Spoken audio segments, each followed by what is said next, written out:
radhiyallahu anhum ila an qala, di antara mereka yang hafal surah Al-Baqarah dan Ali Imran digolongkan sebagai ulama dan ahli fiqih mereka. Dalam hadis disebutkan bahwasanya Rasulullah sallallahu alaihi wasallam bersabda, "Man istadhhara al-Qur'ana faqad udrijatin nubuwwatu baina janbayhi ghairu annahu la yuha ilaih." Artinya, barang siapa yang menolong Al-Quran maka telah beredar kenabian di antara dua sisinya, hanya saja tidak diturunkan wahyu kepadanya. Makna menolong Al-Quran adalah menghafalnya di luar kepala. Al-Quran merupakan wahyu yang agung dari Allah Subhanahu wa Ta'ala yang Maha Agung, yang diturunkan kepada Rasul yang mulia. Di dalamnya Allah Subhanahu wa Ta'ala telah mengumpulkan pengetahuan yang terdahulu dan yang akan datang, dan cerita umat yang terdahulu maupun yang akan datang. Sebagaimana sabda Rasul sallallahu alaihi wasallam, "Fiha naba'un min qablikum wa naba'un min ba'dikum wa hukmun ma bainakum. Man qala bihi sadaqa wa man hakama bihi adala wa man iltamasal huda min ghairihi adallahu Allahu." Artinya, di dalamnya, yakni Al-Quran, terdapat khabar tentang umat yang sebelum kalian dan terdapat khabar tentang umat yang setelah kalian, serta merupakan landasan hukum di antara kalian. Barang siapa yang berkata dengannya, dia benar, dan siapa yang berhukum, yakni mengambil hukum dengannya, dia menjadi adil, serta siapa yang mencari petunjuk selainnya, Allah Subhanahu wa Ta'ala akan menyesatkannya. Sekarang keadaannya terbalik. Seseorang dapat membaca Al-Quran dari awal hingga akhir, tetapi ia tidak mengerti apa yang dibacanya, apa yang diturunkan dan untuk apa diturunkan. Lalu ia tidak peduli meskipun ia tidak mengetahui dan tidak mengerti. Bahkan tidak timbul keinginan untuk mempelajari dan mengetahuinya. Semua itu disebabkan kelalaian dan melampaui batas, keberpalingan hati dari keinginan memahami kitab Allah. Hal ini dikarenakan ia tenggelam dalam keduniawian, mengejar kenikmatan dan tertipu dengan kebahagiaan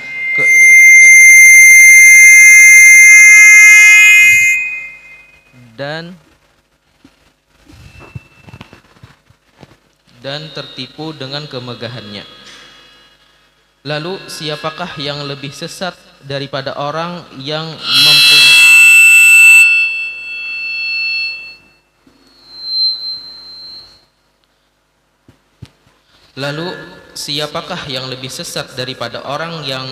mempunyai sifat seperti ini? Allah Subhanahu wa Ta'ala berfirman dalam Al-Quran, "Ulaika kal an'ami bal hum adallu ulaika humul ghafilun."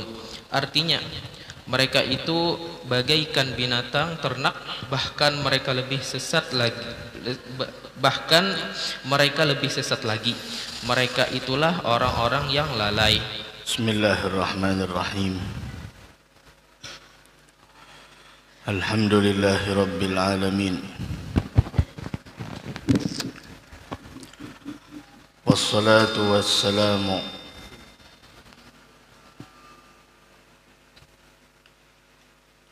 ala ashrafil anbiya'i wa imamil mursalin, sayyidina wa nabiyyina wa habibina wa syafi'ina wa dhukhrina wa maulana Muhammadin wa ala alihi wa sahbihi ajma'in, amma ba'du.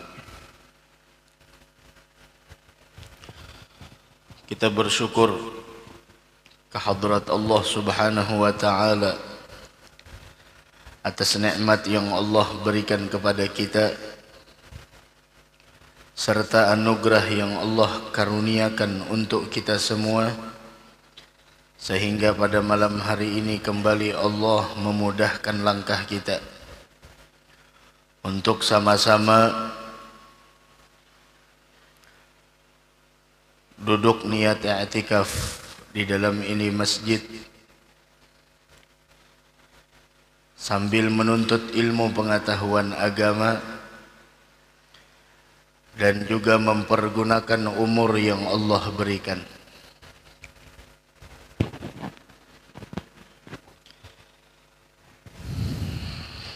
Serta memakmurkan waktu antara maghrib dan isya, yang mana waktu antara maghrib dan isya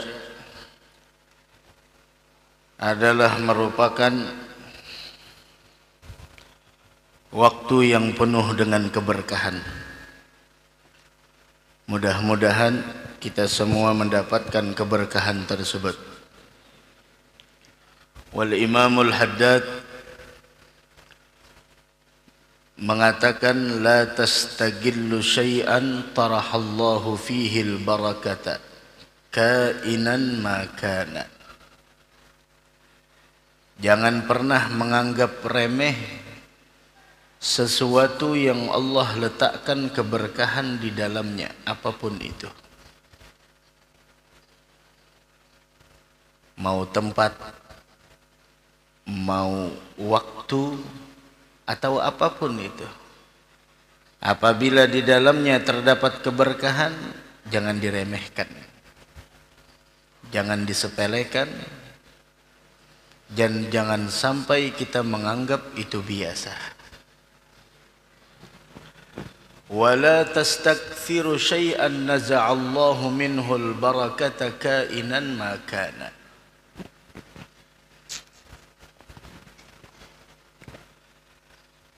Dan jangan sampai kita menganggap sesuatu yang dicabut oleh Allah keberkahan di dalamnya itu dengan anggapan sebuah kemuliaan. Jangan menganggap sesuatu yang besar apabila dicabut dan diambil keberkahan oleh Allah Subhanahu wa ta'ala. Dari karenanya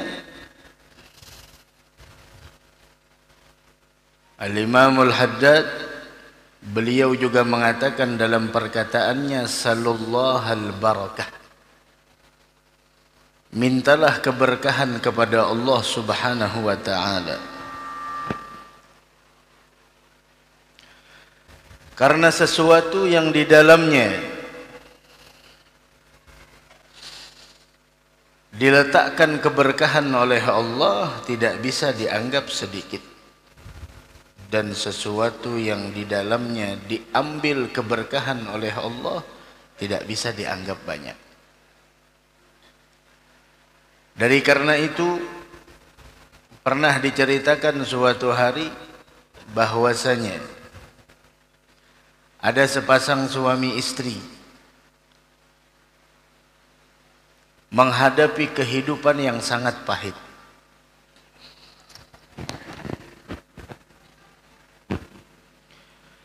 Menghadapi kehidupan yang penuh dengan cobaan dari segi materi dan keuangan. Maka suatu hari sang suami berdoa kepada Allah dan diaminkan oleh istrinya.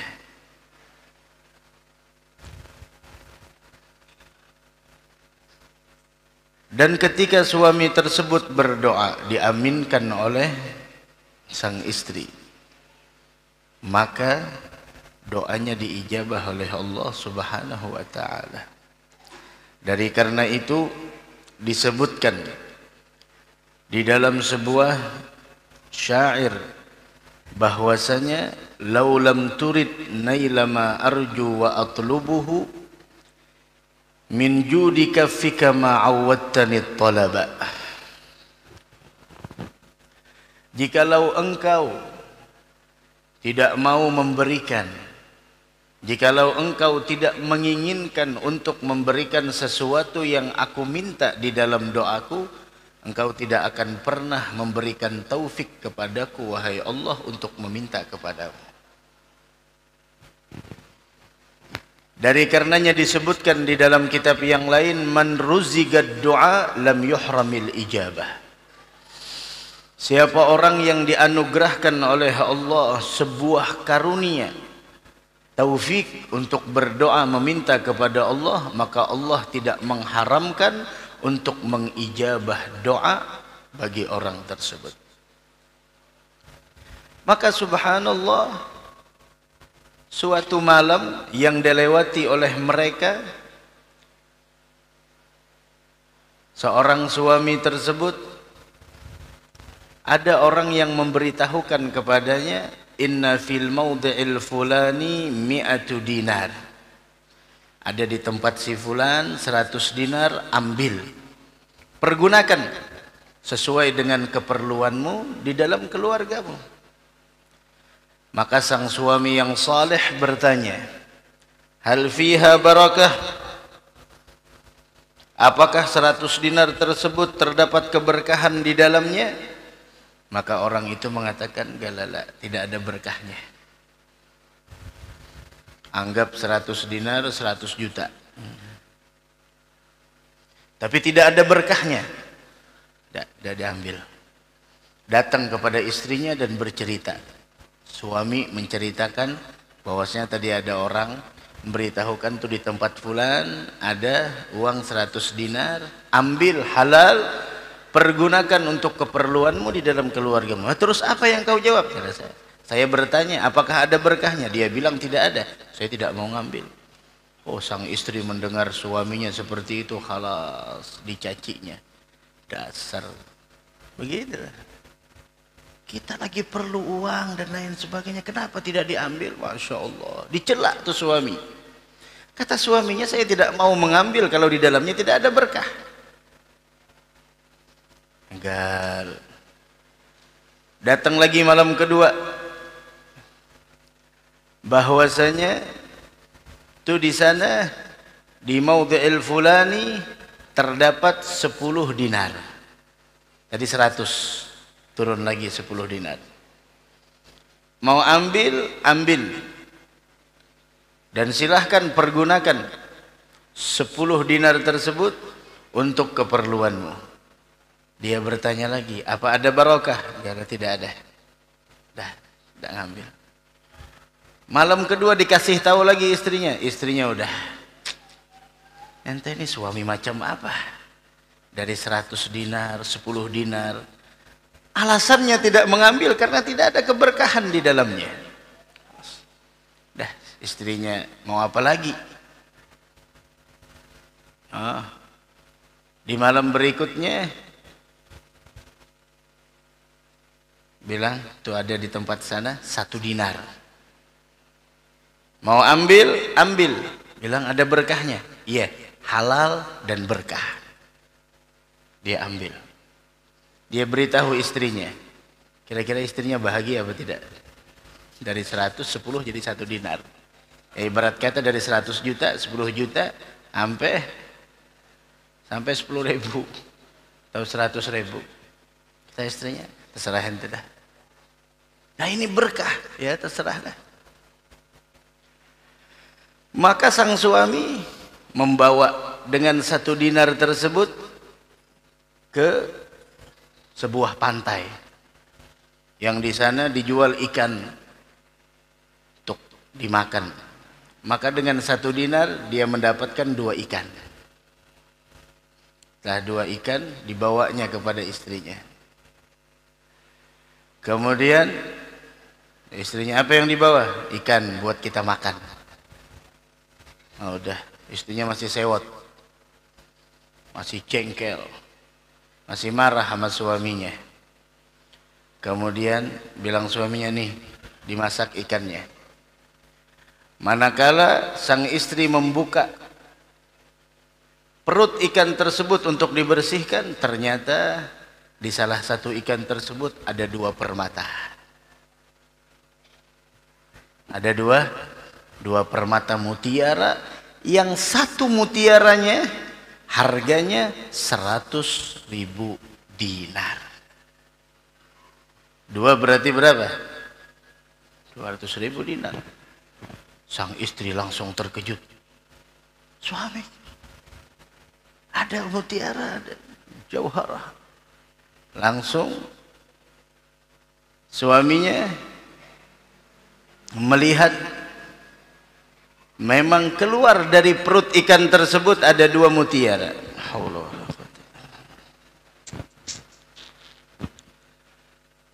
Maka dengan itulah bagaimana Allah Subhanahu wa taala memberikan keberkahan yang tanpa disangka-sangka ketika seseorang yang dia utamakan adalah berkah. Bayangkan, ikan mana yang memakan mutiara. Akan tetapi ketika Allah menghendaki, semua cara dimudahkan. Nah, disinilah ketika seseorang meninggalkan sesuatu karena Allah, maka Allah akan menggantikan dengan sesuatu yang lebih mulia dari itu semua.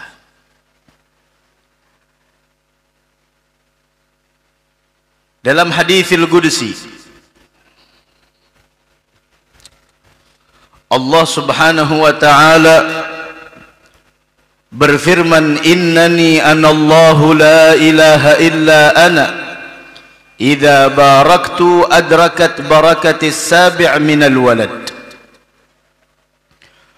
Allah berfirman di dalam haditsil qudsi, innani anallah, aku adalah Allah, la ilaha illa ana, tidak ada Tuhan selain saya. Idza baraktu, apabila aku telah meletakkan keberkahan di dalam sesuatu, adrakat barakatis sabi'a minal walad, maka keberkahan yang aku letakkan pada sesuatu akan dirasakan sampai keturunannya yang ke-7. Sebaliknya, wa idza mahaqtu, apabila aku telah mencabut keberkahan dari sesuatu, bahkan sesuatu itu terdapat kemurkaan Allah Subhanahu wa ta'ala, adrakat mahaqatis sabi'a minal walad, maka sialnya itu juga dirasakan oleh keturunannya sampai keturunan yang ke-7. Dari karenanya, utamakan sesuatu yang mendatangkan keberkahan daripada sesuatu yang mengakibatkan sebuah kesialan. Dan keberkahan akan diberikan oleh Allah Subhanahu wa ta'ala jika kita melakukan sesuatu yang mendatangkan ridhonya Allah. Seperti bekerja, pekerjaan akan mendatangkan keberkahan jika pekerjaan itu tidak melalaikan kita dari kewajiban. Apakan lagi jangan sampai meninggalkan kewajiban dan tidak mengganggu orang lain. Apabila sebuah pekerjaan menjadikan kita melalaikan, apalagi meninggalkan kewajiban, maka sungguh pekerjaan tersebut manzu'ul barakah, diambil keberkahannya oleh Allah Subhanahu wa ta'ala. Mudah-mudahan Allah berikan keberkahan kepada kita. Dan di dalam Al-Quran, tidaklah Allah Subhanahu wa ta'ala menyebutkan sesuatu dari kebaikan, melainkan Allah Subhanahu wa ta'ala menyebutkan bersamaan dari kebaikan itu adalah terdapat keberkahan. Dan Al-Quran, kitabun anzalnahu ilaika mubarakun wa hadza dzikrun mubarakun. Al-Quran yang Allah turunkan ini penuh dengan keberkahan. Dari karenanya jangan sampai kita dan anak-anak kita buta dari Al-Quran. Ingin kehidupan kita berkah, baca Al-Quran. Ingin rumah tangga kita penuh dengan keberkahan, baca Al-Quran. Bahkan salat witir yang kita lakukan setelah salat Isya, baik itu sebelum tidur ataupun di akhir malam, Nabi Muhammad sallallahu alaihi wa ala alihi wasallam menyebutkan orang yang istiqamah, orang yang senantiasa melazimkan daripada salat sunnah witir, paling sedikit 1 rakaat, paling banyak 11. Itu salat witir. Terserah mau kita lakukan sebelum tidur, setelah salat Isya, atau kita lakukan sebelum subuh, waktu sahur, tahajud. Ada Rasul menyebutkan di dalam sebuah hadis bahwasanya man autara fi baitih, siapa orang yang salat witir di rumahnya, burika lahu fi ahlih, Allah berikan keberkahan pada keluarganya, wa malih, dan di dalam hartanya, wa fi tijaratih, begitu juga dalam bisnisnya, wa fi kulli syai'in min amrih, semua urusannya dilimpahkan keberkahan oleh Allah. Dan pertama tadi kita disampaikan oleh Al-Imam Al-Haddad, oleh Al-Imam Al-Haddad, la tastagil, jangan pernah kita menganggap remeh sesuatu yang diletakkan keberkahan oleh Allah Subhanahu wa taala di dalamnya. La tastagil syai'an tarahallahu fihi al-barakah kainan makan, apapun itu apabila diletakkan keberkahan oleh Allah Subhanahu wa taala di dalamnya, jangan pernah kita anggap remeh, jangan kita sepelekan, dan jangan pernah kita menganggap itu adalah sesuatu yang biasa. Kenapa? Keberkahan berada di dalamnya. Wal Qur'anul Karim, yang dibicarakan pada saat ini semuanya terdapat keberkahan, dari setiap hurufnya, dari setiap ayatnya, dari setiap surahnya, dari setiap juznya, semuanya terdapat keberkahan yang melimpah dari Allah Subhanahu wa taala. Mudah-mudahan kita termasuk orang yang gemar membaca Al-Qur'an insyaallah. Amin ya rabbal alamin. Dari karenanya di dalam Al-Qur'an Al-Imam Al-Haddad mengatakan fihi naba'un min qablikum wa naba'un min ba'dikum wa hukmun ma bainakum. Di dalam Al-Qur'an terdapat di sana di dalamnya yaitu kabar tentang umat-umat yang ada sebelum kalian. Artinya apa? Di dalam Al-Qur'an ada cerita umat-umat yang sebelum kita, agar kita mengambil pembelajaran dalam baik itu adalah mereka orang yang berjalan di jalan Allah atau mereka yang menyimpang dari jalan Allah, baik mereka yang membela Rasul atau mereka yang menentang ajaran Rasul di eranya, semuanya diceritakan. Bahkan di dalam Al-Qur'an Allah Subhanahu wa taala telah menggambarkan fakullan akhadna bidzambih.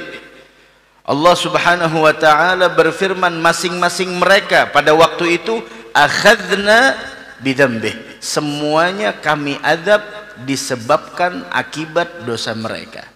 Faminhum man arsalna alaihi hasiba, di antara mereka ada yang kami timpakan kepadanya hujan batu kerikil, bukan hujan air lagi, batu kerikil.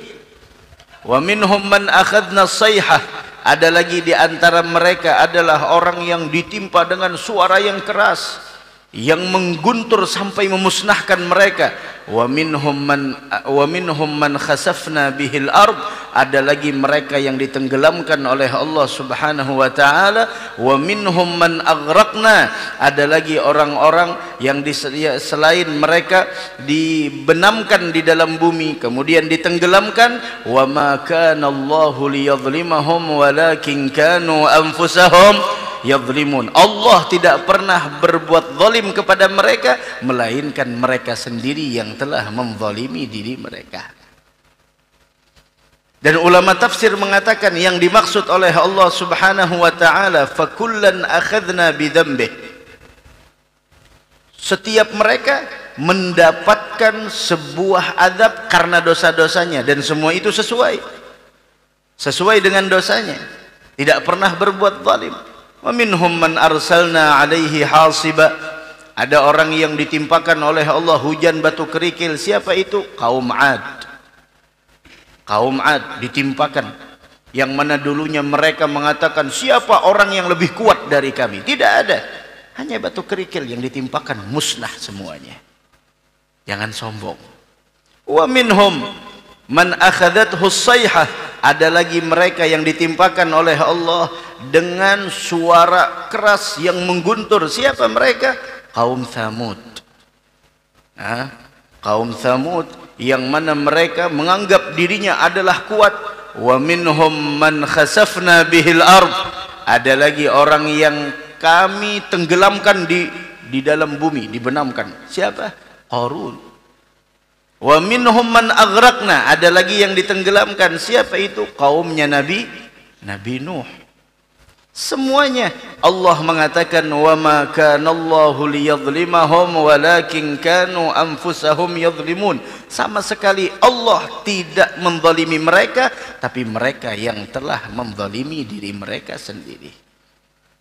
Mudah-mudahan kita dilepaskan dari berbagai macam kezaliman yang mengakibatkan turunnya sebuah bala dan musibah. Amin ya rabbal alamin. Fihi naba'un min qablikum, ini berita orang-orang yang sebelum kita, agar kita mengambil pembelajaran. Jangan sampai itu apa dosanya kaum Ad, apa dosanya kaum Tsamud, apa dosanya Qarun, apa dosanya kaum Nabi Nuh. Semuanya takdzibur rusul, mendustakan tentang apa yang dibawa oleh para utusan pada saat itu. Dari karenanya, dari dulu sampai akhir zaman ada mereka yang berada di belakang barisan yang benar, ada mereka yang berada di barisan yang batil. Dari setiap era, dari setiap masa, ini era kita 2024, datang lagi nantinya 2025, datang lagi terus, setiap era akan muncul fitnah-fitnah yang begitu luar biasa. Kafitanil lailil mudlim, seperti gelapnya malam gulita, hingga kita tidak bisa membedakan mana yang hak dan mana yang batil. Seakan mereka di sana membungkus kebatilan dengan begitu rapinya, seakan itu adalah kebenaran.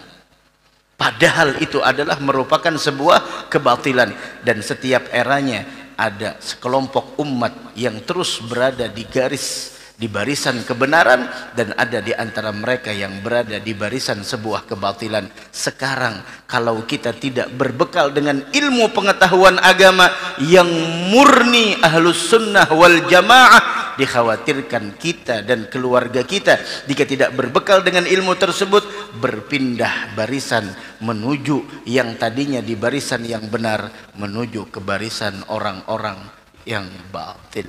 Wal'iyadzubillah subhanahu wa ta'ala. Dan itu terjadi di zaman kita.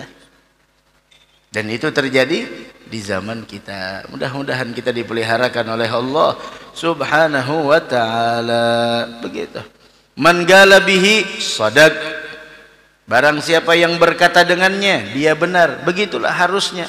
Dari setiap pengajian Al-Quran, sampaikan Al-Quran, hadis Nabi Muhammad. Jadi kita tahu cerita tentang Al-Quran, tahu tentang isi Al-Quran, tahu apa yang diinginkan oleh Allah dari kita.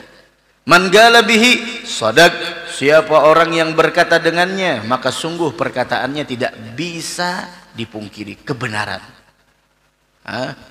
Wa man hakama bihi, dan barang siapa yang berhukum atau mengambil hukum dengannya, maka sungguh adal, dia akan menjadi adil. Serta barang siapa yang mana manil tamasal huda min ghairih, siapa orang yang mencari petunjuk selain dari Al-Quran, adallahullah, maka dia akan tersesat dan menyesatkan. Wal'iyadzubillah subhanahu wa ta'ala. Dari karenanya benteng kita orang mukmin ada 3. Yang pertama adalah masjid, yang kedua adalah Al-Quran, dan yang ketiga adalah zikrullah, mengingat Allah. Jika 3 benteng ini sudah mulai hancur, apabila 3 benteng ini sudah mulai bisa dijebol oleh musuh-musuh Islam, maka hati-hati, semua akan menjadi la yabqa minal islami illa ismuh, tidak ada lagi tersisa dari Islam melainkan hanya namanya. Tapi ajaran-ajarannya, akhlaknya, segala syariahnya, segala tuntunannya hanya sekedar nama, tidak ada lagi sebuah perilaku akhlakul islamiyah, akhlak yang harusnya dimiliki oleh mereka yang menganut agama Islam. Dikarenakan apa? Karena kebodohannya kita terhadap Al-Quran. Karena kita tidak mengenalkan kepada anak-anak kita tentang masjid, bagaimana harusnya kita berada di masjid. Masjid tidak bisa disamakan dengan tempat-tempat yang lain karena kurangnya kita memperkenalkan kepada anak-anak kita pentingnya zikir. Apalagi kita akan menyambut 10 pertama daripada bulan Dzulhijjah, yang nantinya kita tunggu kapan malam pertama, hari pertama, 10 pertama di bulan Dzulhijjah, yang mana Allah bersumpah di dalam Al-Quran, wal fajri walayalin ashr, demi fajar dan demi malam-malam 10 pertama bulan Dzulhijjah.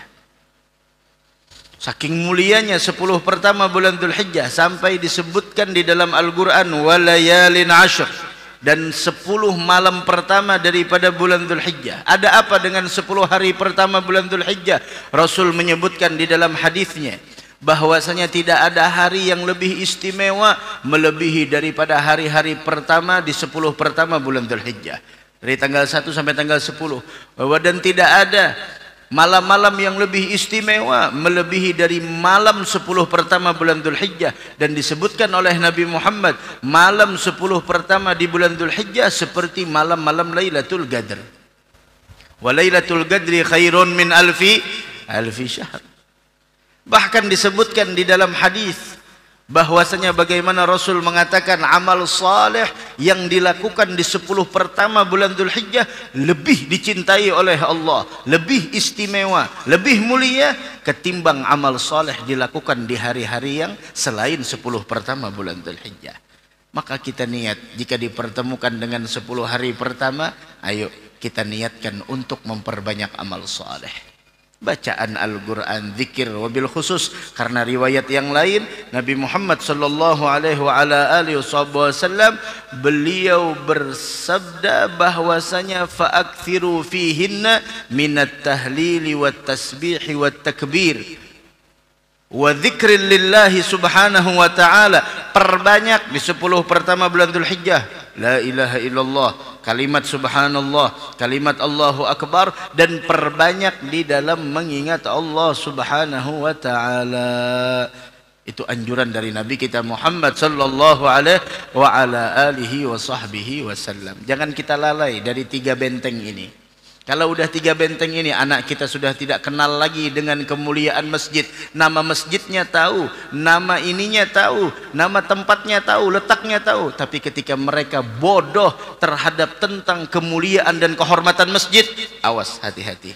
Karena akan datang nantinya umat di akhir zaman, mereka memang masuk masjid, akan tetapi obrolan mereka, taufik pembicaraan mereka bukan akhirat lagi, akan tapi pembicaraan mereka taufiknya adalah yang dijadikan obrolan mereka adalah urusan dunia. Ini karena kebodohan tentang kemuliaan masjid. Tentang Al-Quran, jangan sampai anak-anak kita lebih pintar bahasa selain daripada bahasa Al-Quran. Silahkan kuasai bahasa yang lain, tapi jangan sampai mengalahkan semangat mereka untuk mempelajari bahasa Al-Quran. Jangan sampai mereka bodoh terhadap Al-Quran. Dan yang ketiga, kenalkan mereka betapa pentingnya kita untuk mengingat Allah subhanahu wa ta'ala. Walidhikrullahi akbar. Mudah-mudahan anak-anak kita jadi anak yang penuh dengan keberkahan, jadi anak yang saleh dan salihah, insyaallah. Amin amin ya rabbal alamin. Naam, azan. Sebagaimana azan.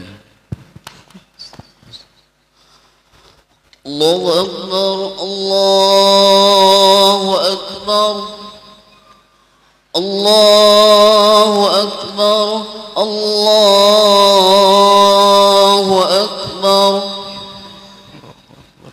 Asyhadu an la ilaha illallah,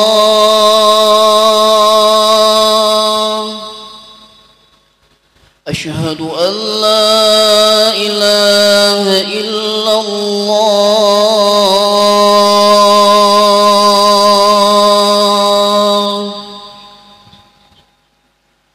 أشهد أن محمد رسول الله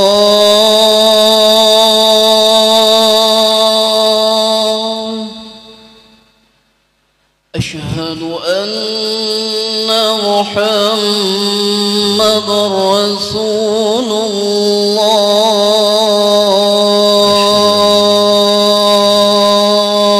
الله حي على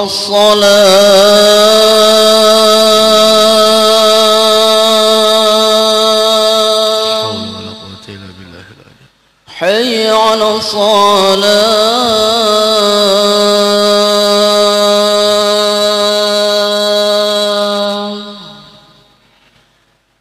حي على الفلاح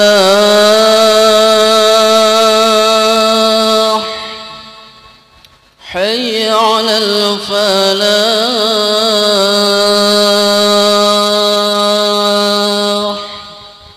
الله أكبر الله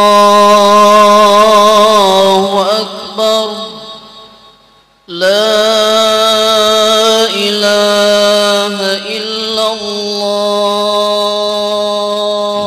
لا إله إلا الله الحمد لله رب العالمين اللهم صل وسلم على سيدنا مولانا محمد وعلى آله وصحبه أجمعين اللهم رب هذه الدعوة التامة والصلاة القائمة آتي سيدنا محمدا الوسيلة والفضيلة الشرف والدرجة العالية الرفيعة وبعث المقام محمول الذي وعدته يا أرحم الراحمين رب اغفر لي ولوالدي رب اغفر لي ولوالدي رب اغفر لي ولوالدي رب اغفر لي ولوالدي رب اغفر لي ولوالدي وارحمهما كما ربياني صغيرا اللهم إنا نسألك العفو والعافية والمعافاة الدائمة في الدين والدنيا والآخرة. Sebagaimana yang engkau ketahui bahwa Al-Quran adalah inti dan sumber ilmu, pusat dan aslinya. Firman Allah Subhanahu wa taala bagi nabinya sallallahu alaihi wasallam, "Wa nazzalna 'alaikal kitaba tibyanan likulli syai'in wa hudaw wa rahmatan wa busyra lil muslimin." Artinya, dan kami turunkan kepada engkau Alkitab, yaitu Al-Quran, untuk menjelaskan segala sesuatu dan menjadi petunjuk serta menjadi rahmah dan kabar gembira bagi orang-orang yang berserah diri. Dan firman Allah Subhanahu wa taala, "Ma farratna fil kitabi min syai'in." Artinya, tidak kami alfakan di dalam Alkitab segala sesuatu pun. Jika engkau melihat seseorang membaca Al-Quran tidak dengan tartil, tidak merenung dan tidak memahaminya, atau melihatnya hadir dalam majelis pembacaan Al-Quran, namun orang tersebut dalam keadaan lupa dan lalai, maka tidak diragukan lagi ia adalah orang-orang yang lalai dan tertutup.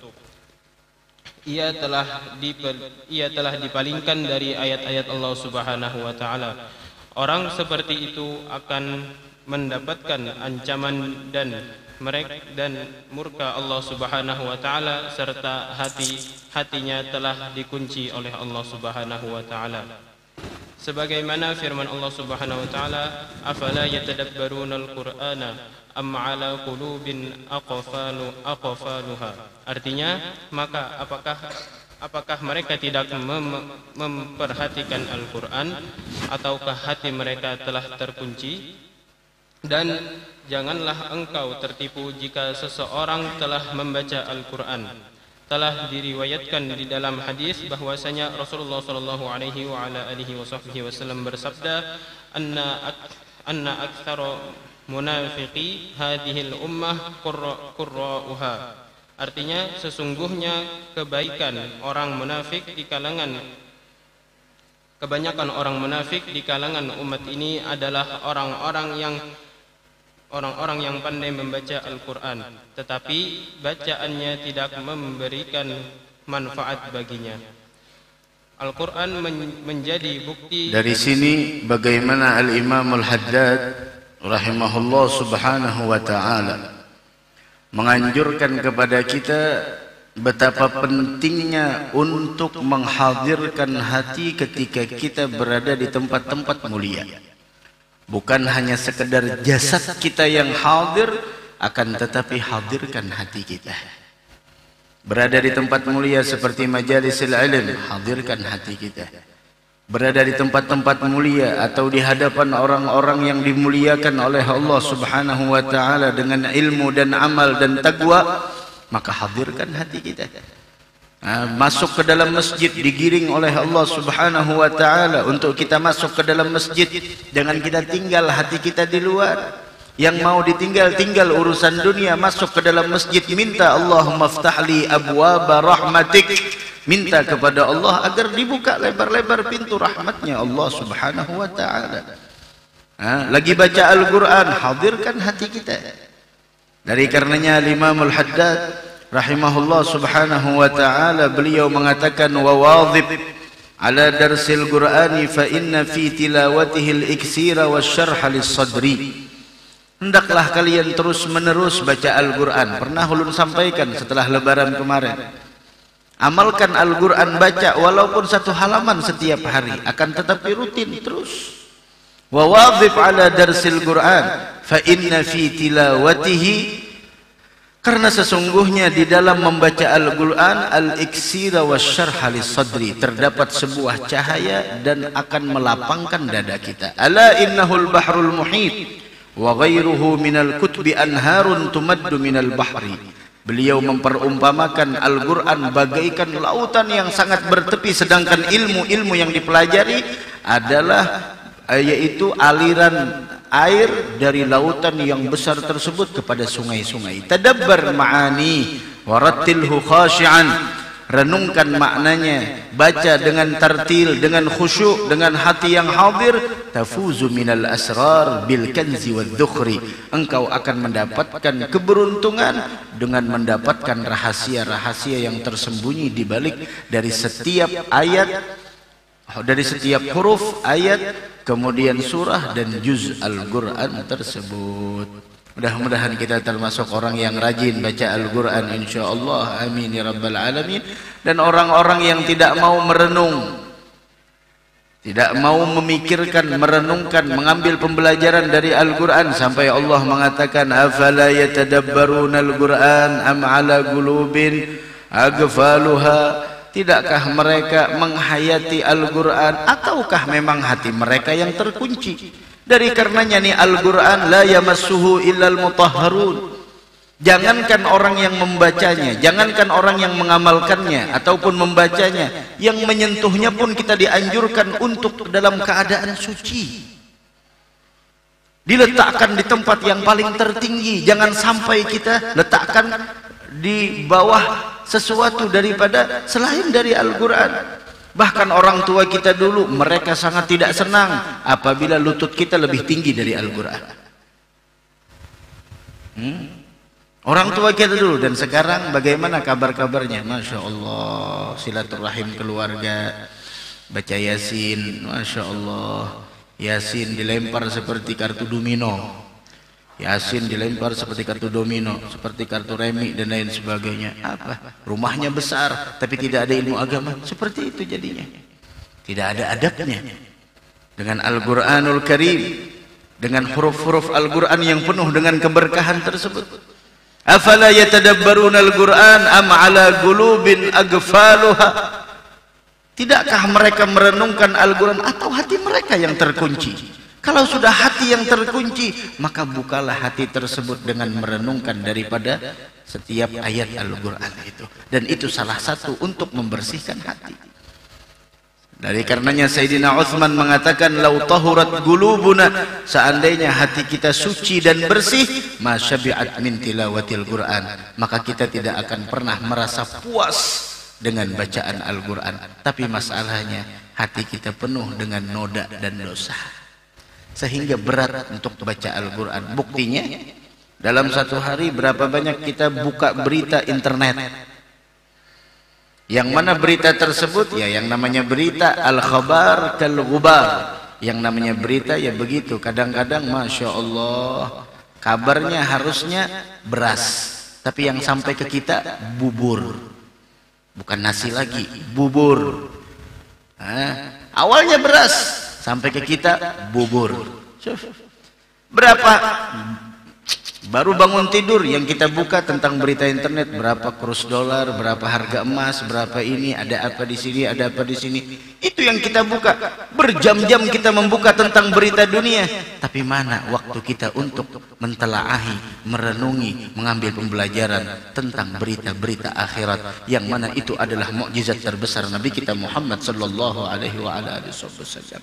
Silahkan dengarkan tentang berita dunia agar kita tidak tertinggal tentang info-info yang penting. Silahkan agar kita tidak tertinggal dengan berita-berita yang penting dianggapnya. Silahkan dengarkan tentang berita dunia, baca tentang berita dunia, tapi ingat, jangan mengalahkan kita dari mendengarkan, mentelaahi, mempelajari tentang berita-berita akhirat yang pasti akan kita jalani semuanya.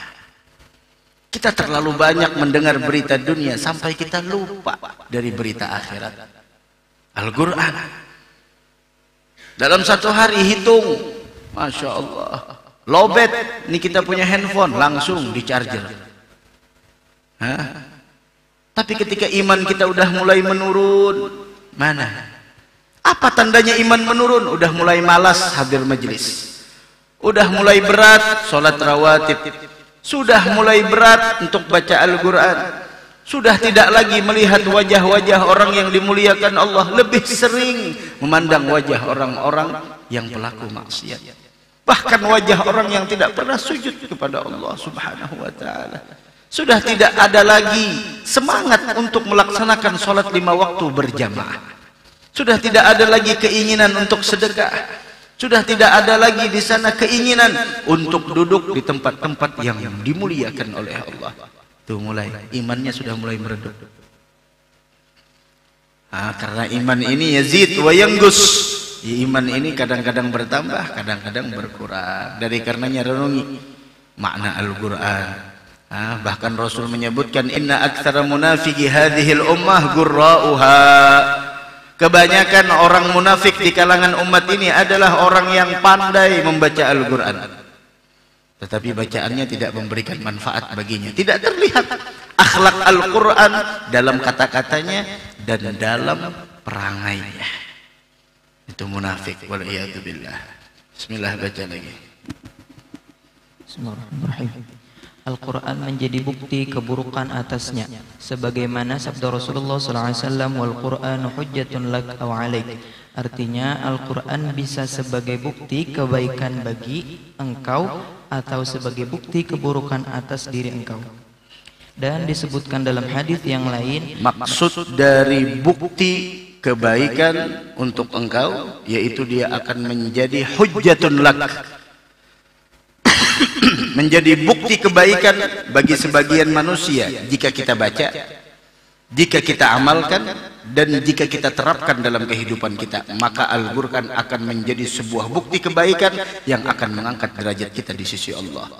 Tapi Al-Quran bisa menjadi sebuah bukti keburukan atas diri engkau jika a'rad alaih, jika engkau berpaling darinya, tidak membacanya, apakan lagi untuk mengamalkan isi kandungan Al-Quran.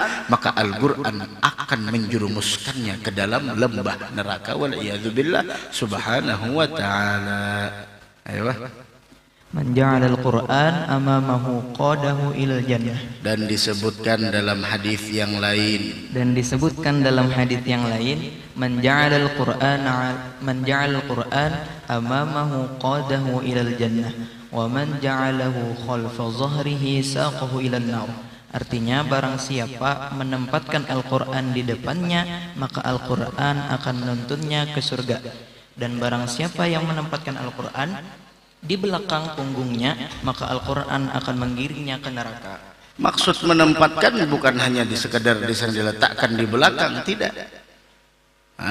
Menempatkan itu maksudnya dia jadikan Al-Quran sebagai tolak ukur dari setiap sikap dan tutur kata yang keluar dari lisannya. Hanya menempatkan Al-Quran di hadapannya. Bukan berarti Al-Quran ditempatkan di depan seperti ini, kemudian seperti ini bakal masuk neraka. Maksudnya siapa orang yang di depan? Paham arti di depan? Apa yang dilakukan oleh di depan? Ya udah amamahu, menjadi pemimpinnya, menjadi imamnya. Tapi di akhir zaman Al-Quran, Masya Allah, diselaraskan dengan keinginan nafsunya. Bukan lagi Al-Quran yang menjadi tolak ukur segalanya, tapi nafsunya harus dia jadikan Al-Quran tunduk dengan nafsunya. Sehingga macam-macam dia, Masya Allah, berdalilkan Al-Quran ini, tapi disesuaikan dengan keadaan, disesuaikan dengan keinginan nafsunya. Ini dia suruh Al-Quran yang mengikuti nafsunya, bukan dirinya yang mengikuti Al-Quran. Orang yang semacam ini adalah orang yang menempatkan Al-Quran di belakang pundaknya, maka akan menjerumuskannya ke dalam neraka waliyadzubillah subhanahu wa ta'ala. Namun siapa orang yang menempatkan Al-Quran di depannya, dia jadikan Al-Quran sebagai imamnya, segala perilakunya, segala sikapnya, dia jadikan Al-Quran sebagai kacanya, sebagai cerminnya, sebagai pemimpinnya, sehingga Al-Quran yang akan membawanya ke dalam surga. Dari karenanya ketika Sayyidatuna Aisyah radhiyallahu taala anha wa ardhaha ditanya bagaimana akhlaknya Nabi Muhammad, maka Sayyidatuna Aisyah mengatakan kana khuluquhul Quran, akhlaknya Rasulullah adalah seperti Al-Quran. La ilaha illallah.